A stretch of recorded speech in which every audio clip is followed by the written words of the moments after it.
Welcome to the main event. I be your host, Main Event Fro. This is the most unhinged wrestling podcast on YouTube. And Monday Night Raw, the main event segment was off the chain. Don't get me wrong. The last match, Rey Mysterio versus Chad Gable, was lit. But this last segment with the bloodline, man,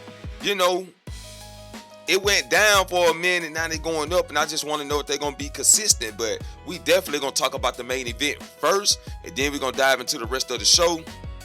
So, with no further ado, make sure you hit the like button, subscribe to the channel if you're new. This is your Monday Night Raw review.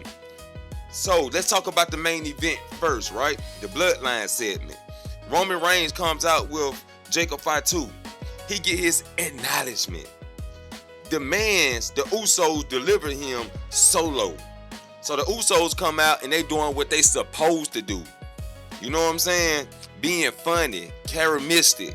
And Jey Uso and Jimmy Uso, they just having fun. I'm like, how Roman Reigns keeping a straight face? How Solo keeping a straight face? Because I'm laughing right now at the Usos.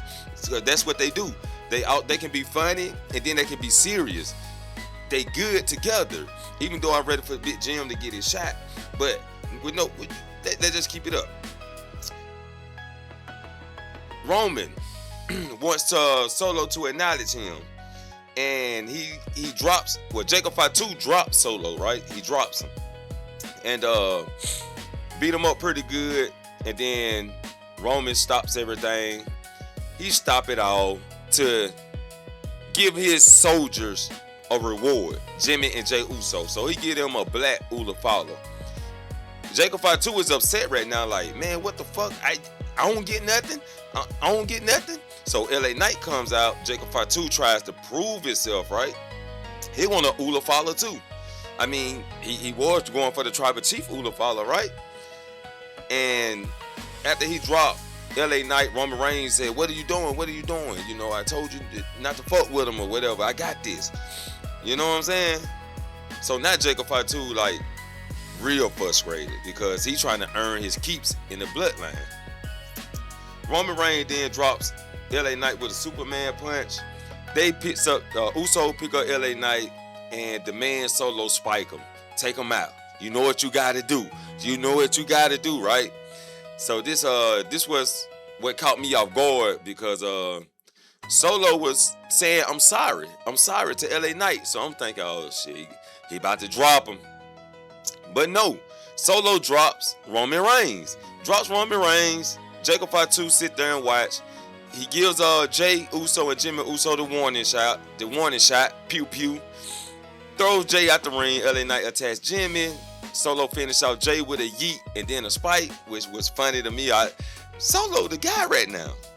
Solo is the guy right now. This guy is a champion without a title. This is what we call a champion without a title.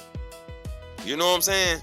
And even though Solo is mid-card, it's very entertaining. Like Solo really brought the ratings up for Monday Night Raw.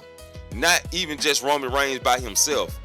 It's a segment with Solo and Roman Reigns in it, and the story is good.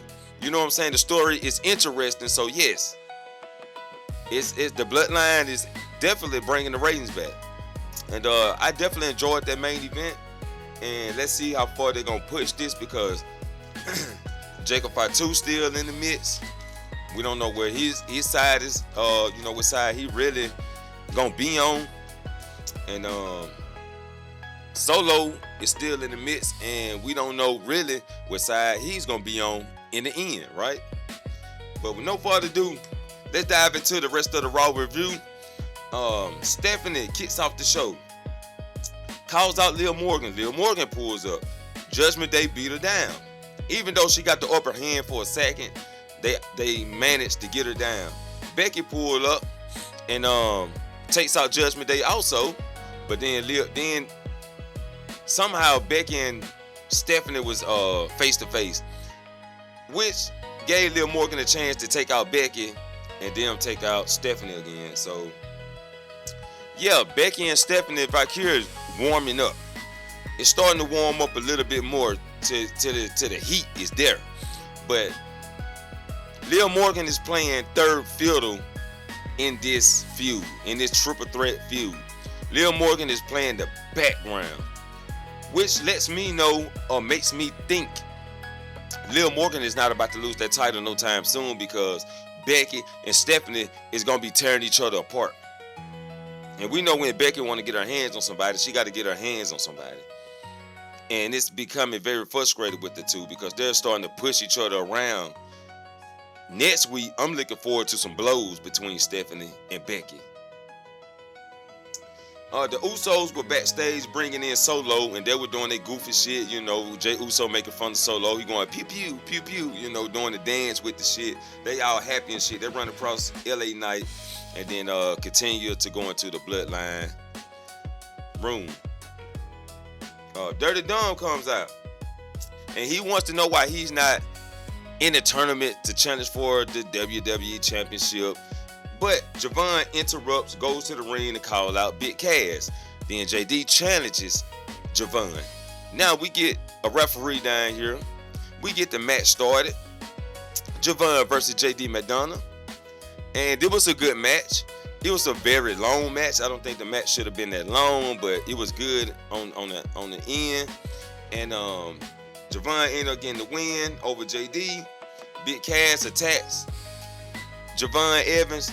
He walks off, and Javon was like, no, that's all you got? Big Cass comes back down. Javon Evans get the advantage over Big Cass until Dirty Dom takes out Javon, and then Big Cass takes out Javon. Right, so I'm looking forward to that match, because Javon done, he's been a smaller guy, but he always give the big guys a run for their money. Trick Williams, Oba Femi, you know what I'm saying? Just to mention some names. We get Rey Fenix versus El Fiscal. Rey Fenix won. That's all you need to know. Lyra versus Sol Ruka. I caught glimpses of the matches because I started doing a little editing. And I caught glimpses of the matches. Sol Ruka finally hit her Soul Snatcher perfect this time, taking out Lyra Valkyria. I'm wondering why we getting this developed change with Lyra, and she losing already. She losing already, unless she's gonna be a big loser until Tatum decides to show up on her end. You know what I'm saying? Some shit happened between Charlotte and Alexa, and Tatum wants out, and then she ends up meeting up with Lyra. Or they may meet backstage in a on a PLE or something.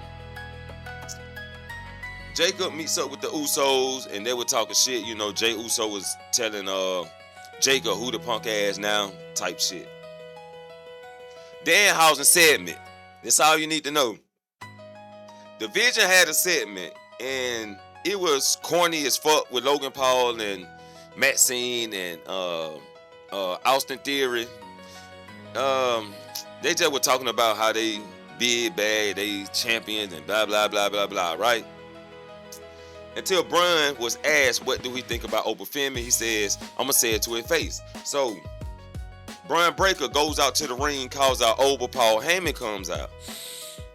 Then Oba comes out, because Bron Breakker was asking Paul, who you think the future? Who you think the future? So, Oba shows up, and he does a very good impersonation of Bron Breakker. And then he says, everybody know who the future is. It's Oba Femi. So Bron Breakker wants to fight right now. But Paul Heyman, being the guy that he is for the company, he wants this to be box office, to see who's representing for the future of WWE. There was a nice teasing segment, but I'd rather a few blows got thrown. You know what I'm saying? A few blows.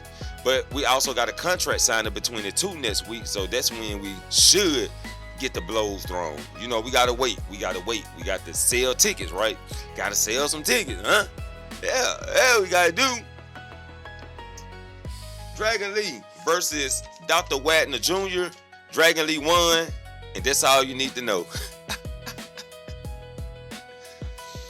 Chad Gable versus Rey Mysterio, man, and these guys took it to each other. And it was nice that Rey Mysterio put over Chad Gable as the Intercontinental Champion. It took Chad Gable multiple times trying to defeat Rey. Rey was kicking out of shit. Chad was kicking out of shit. He held on at the end for the ankle lock, and Ray would never give up. Finally gets Chad in a roll up, but then Chad reversed the roll up for the 1-2-3, which, you know, hey, it was a long match. It was a hard hitting match. Ray was pretty tired. He couldn't kick out the roll up after he used all his energy to roll up Chad. So we get what y'all was, the picture y'all was painting. You know what I'm saying? But we definitely got to do a separate video about Bron Breakker and his and how he came to the rise on the main roster all the way to the low, where he following Austin Theory around. But y'all let me know what y'all think about Monday Night Raw down in the comments. I'll be the main event, and I'll catch you all in the next main event. Peace.